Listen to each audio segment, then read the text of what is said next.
La saison de ski est lancée à Oron-Saint-Étienne-de-Tinée depuis le 1er décembre.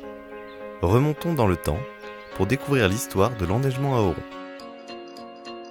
Alors le canon à neige, c'est l'appellation de l'époque. Aujourd'hui, on parle plus de canon à neige, on parle d'enneigeur, et à l'époque on parlait de neige artificielle, alors qu'aujourd'hui on parle de neige de culture. Alors il faut remonter à la saison d'hiver 1980-1981. Donc en 80, nous avions construit un très beau télésiège, c'était le télésiège des crêtes, reliant le secteur de la Zonasse au sommet des crêtes du Ciavalais. Et c'était une remontée mécanique nouvelle qui allait développer le domaine skiable d'Oron. Et en décembre, lorsque la remontée mécanique était prête à l'utilisation, à recevoir les usagers, prête à ouvrir, nous avons eu une absence de neige sur décembre. Ça a continué pendant les vacances de Noël. Et puis nous avons eu un déficit de neige durant tout l'hiver 80-81. Donc les personnels des remontées mécaniques et des pistes sont allés au chômage, j'en faisais partie. Et nos élus locaux et nos dirigeants de l'époque ont commencé à travailler sur un projet d'enneigement artificiel, puisqu'on l'appelait comme ça à l'époque.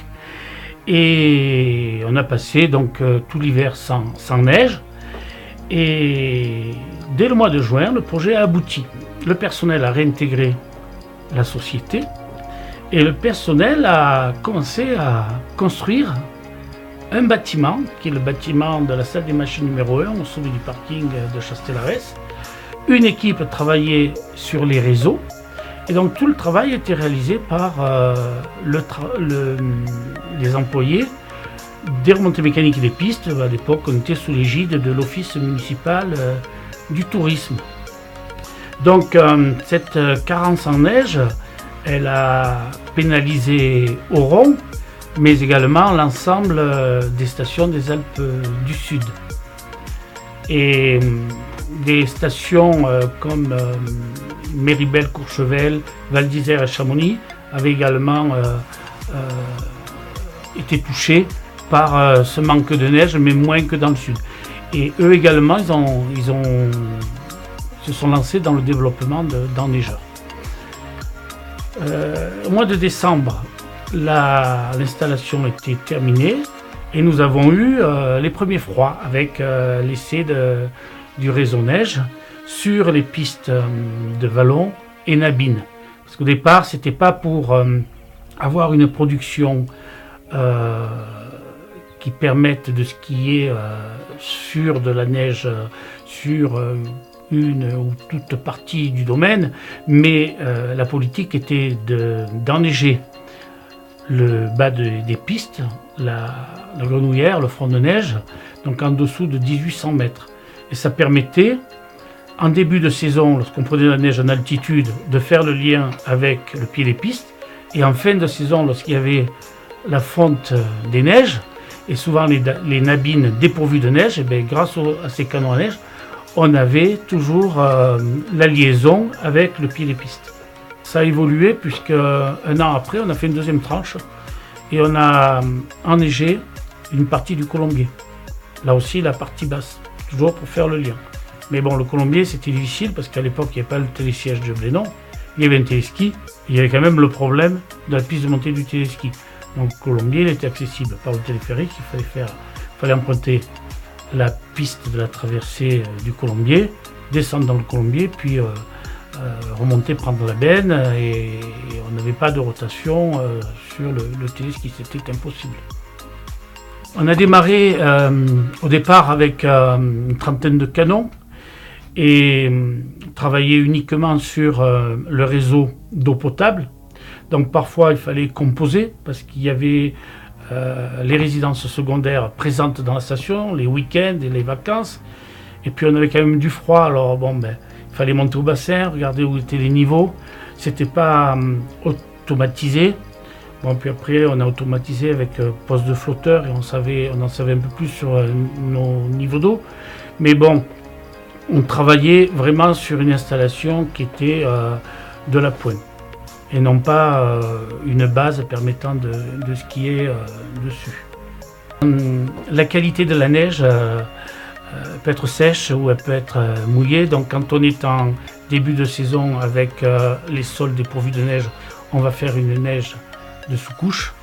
Et quand on aura atteint une bonne épaisseur de sous-couche, on pourra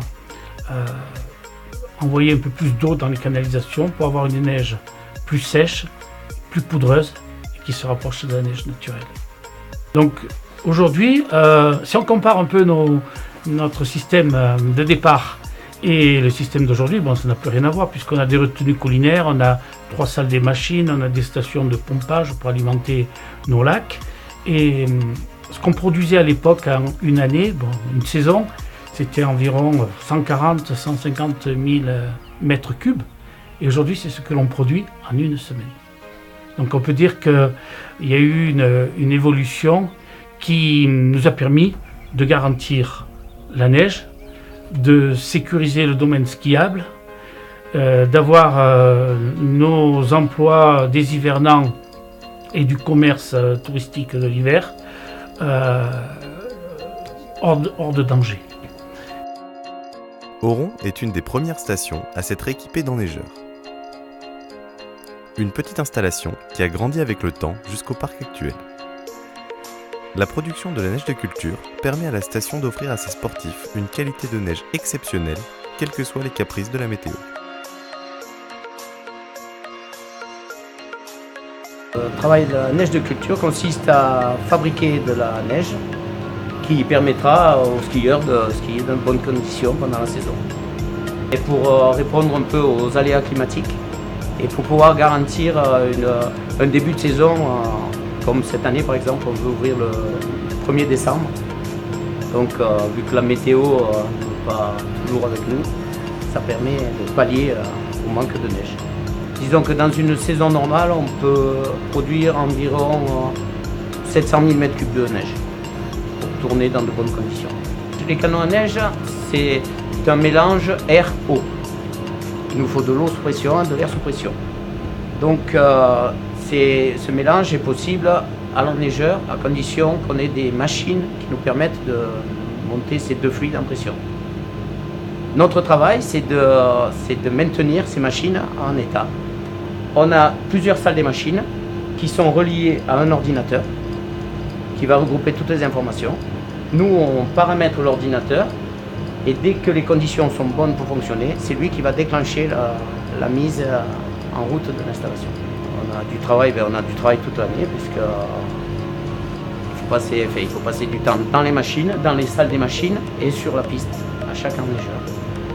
Donc voilà, disons qu'on a 2 phases.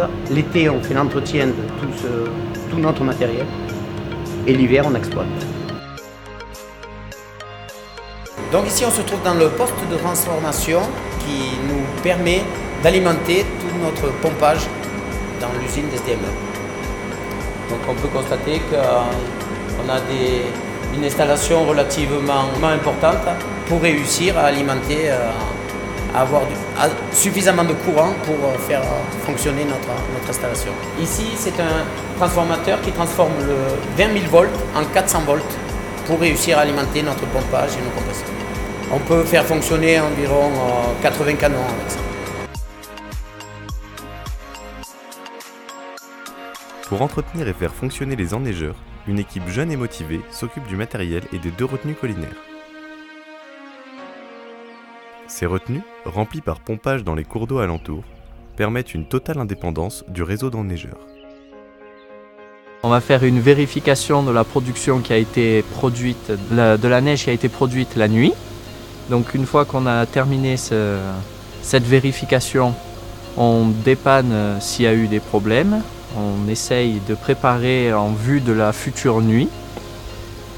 Et ensuite, quand on termine notre journée le soir à 5 heures, on a remis l'installation en route et on revient dans la nuit pour vérifier que tout se passe bien et jusqu'au lendemain matin.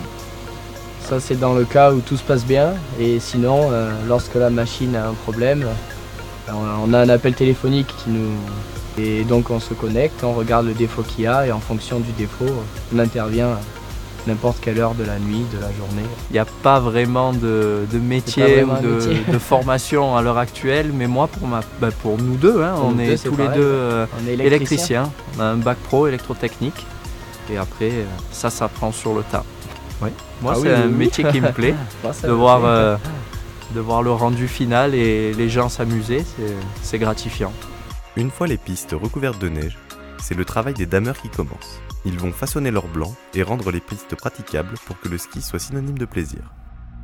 On avait les canons qui ont fait de la neige, ils ont craché de la neige parce que les températures ils étaient adéquates. Et alors comment ça se passe l'enneigement, c'est que le soir, moi je prépare le service. Et le matin, à 4h du matin, on démarre avec les 8-9 machines qu'on a derrière nous. Et à partir de là, bon après je dispose, il y en a 2 treuils et ces 2 treuils font les pentes difficiles. Et après le reste, on se suit pratiquement tout le temps. Et avec cette machine, on fait toute la largeur de la piste. C'est plus de 300 employés qui sont nécessaires pour faire fonctionner les 19 remontées mécaniques et accueillir les visiteurs, mais aussi sécuriser le domaine. C'est grâce à toutes ces personnes que la station d'Auron offre des conditions de glisse incomparables à seulement 1h30 de la mer. Le travail des nivoculteurs est indispensable à la pérennité de la neige sur les pistes.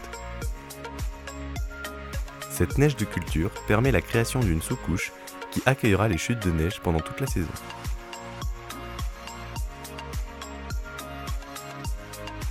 C'est un temps magnifique, donc on va pouvoir en profiter toute la journée. On est super content, il y a de la neige qui est tombée, c'est pas mal.